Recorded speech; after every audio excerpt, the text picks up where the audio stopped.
साथियों, अगर अभी तक आपने हमारे चैनल शोषित जंग को सब्सक्राइब नहीं किया है तो सब्सक्राइब जरूर करें और बेल आइकन दबाना ना भूलें ताकि हर लेटेस्ट धमाकेदार खबरों की अपडेट आप तक पहुंचाई जा सके।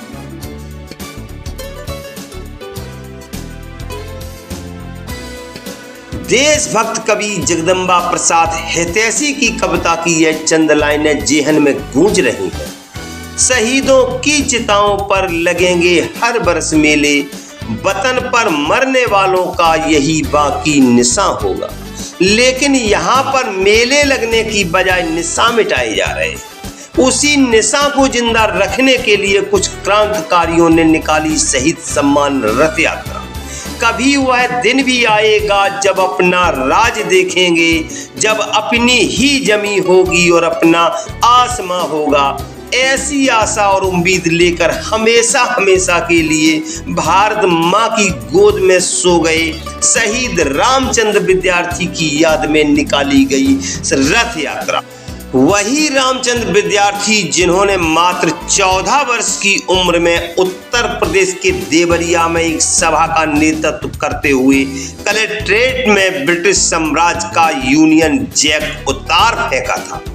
ऐसे ही तमाम गुमनाम शहीदों को सम्मान दिलाने के लिए निकाली गई रथ यात्रा पूर्व विधायक ब्रजेश प्रजापति के नेतृत्व में निकाली जा रही शहीद सम्मान रथ यात्रा का हो रहा है जगह जगह स्वागत सम्मान।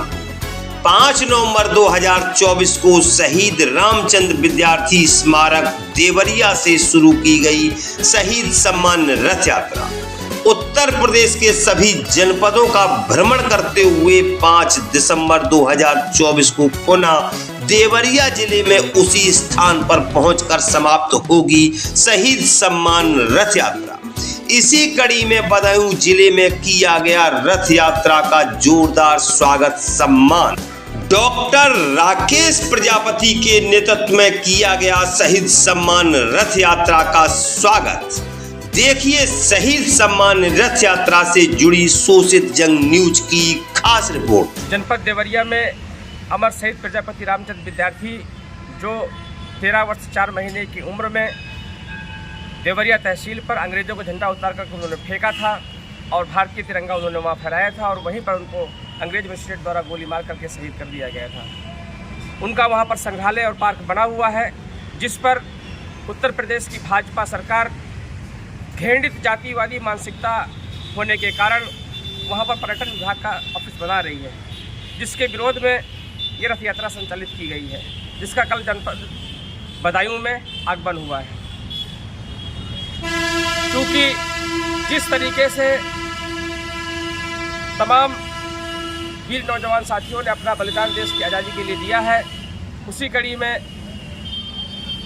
शहीद प्रजापति रामचंद्र विद्यार्थी जी ने भी अपनी शहादत दिया है। जब सभी का शहादत एक है, सभी का उद्देश्य एक है, तो फिर भेदभाव क्यों? ठीक इसी तरीके से जलियांवाला बाग में शहीद होने वालों में श्री नथु धोबी जी, दुर्गा धोबी जी भी हैं।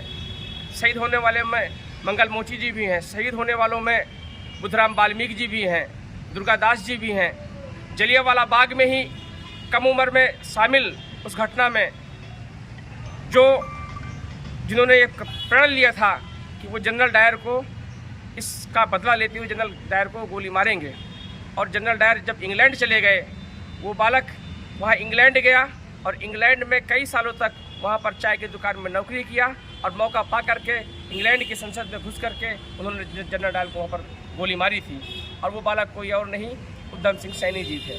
ठीक इसी तरीके से हम लोग गोरखपुर में गए जहाँ पर चौरी चौरा घटना हुआ था और चौरी चौरा का भीड़ का नेतृत्व कर रहे थे वहाँ पर यादव समाज में जन्मे भगवान आहिर जी, और वहाँ पर शहीद होने वालों में भगवान आहिर जी भी थे, शहीद होने वालों में अब्दुल्ला जी भी थे, शहीद होने वालों में वहाँ पर मेघू अली जी भी थे, लाल मोहम्मद जी भी थे, नज़र अली जी भी थे।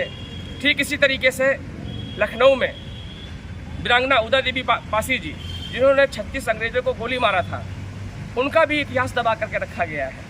तो हम लोग शहीद सम्मान रथ यात्रा के माध्यम से जितने भी दलित, पिछड़े, आदिवासी, अल्पसंख्यक समाज के अमर शहीद रहे हैं, उन सभी की वीरगाथाओं को जन जन तक पहुँचाने का काम कर रहे हैं। चूँकि भारतीय इतिहास के सबसे कम उम्र के शहीद प्रजापति रामचंद्र विद्यार्थी जी थे। इसलिए सबसे कम उम्र में शहीद होने के नाते हमारी भारत सरकार से इस यात्रा के माध्यम से मांग है कि उनको भारत रत्न से सम्मानित किया जाए। साथ ही हमारी भारत सरकार से मांग है कि जितने भी दलित, पिछड़े, आदिवासी, अल्पसंख्यक समाज के अमर शहीद हैं, जिन्होंने अपना सर्वोच्च बलिदान देते हुए वो शहीद हुए हैं, उन सभी का इतिहास इंग्लैंड की गजेटियर से मंगा करके उसको NCERT की पुस्तकों में सम्मिलित कराया जाए ताकि उनकी वीरगाथाओं को जन जन तक पहुँचाया जा सके।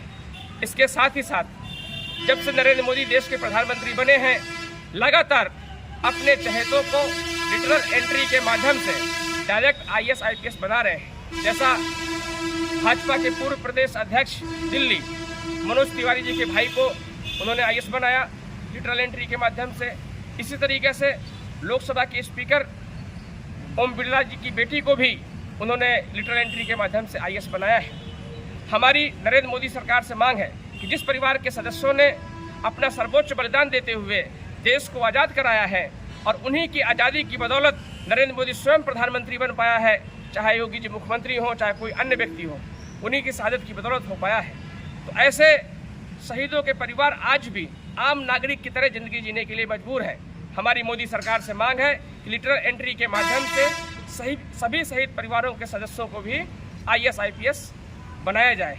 साथ ही साथ जितने भी SC ST OBC अल्पसंख्यक समाज के अमर शहीद हैं, उन सभी शहीदों के नाम से देश के सभी प्रमुख शहरों में, चौराहों में, पार्कों में उनके नामकरण किए जाएं। साथ ही जो सरकारी योजनाएं हैं शहीदों के नाम से संचालित कराई जाएं। स्कूल, कॉलेज, अन्य जो संस्थान है सरकारी, उनका नामकरण भी शहीदों के नाम से होना चाहिए। इसके साथ ही साथ दिल्ली की पार्लियामेंट में अमर शहीद प्रजापति रामचंद्र विद्यार्थी जी का चित्र या उनकी प्रतिमा स्थापित कराई जाए और साथ ही सभी अमर शहीदों की भी वहाँ पर प्रतिमाएं और चित्र स्थापित कराए जाए।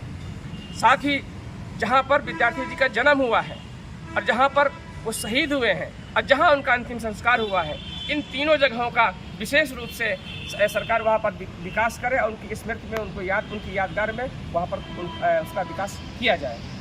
इसी मकसद के साथ में हम लोग इस रथ यात्रा को लेकर के निकले हैं। चूँकि इस रथ यात्रा का संचालन जनपद देवरिया से शुरुआत हुई है इसकी, और इसका समापन भी पूरा उत्तर प्रदेश के सभी 75 जनपदों को भ्रमण करने के बाद 5 दिसंबर को जनपद देवरिया में ही इसका समापन विशाल जनसभा के रूप में होगा, जहां पर पूरे प्रदेश से सभी जनपदों से लोग सम्मिलित होंगे और जिस धरती पर प्रजापति शहीद रामचंद्र विद्यार्थी जी शहीद हुए हैं, उस धरती को नमन करने के लिए, उस शहीद को सच्ची श्रद्धांजलि देने के लिए वहाँ पर 5 दिसंबर को सब लोग बड़ी संख्या में एकत्रित हो रहे हैं।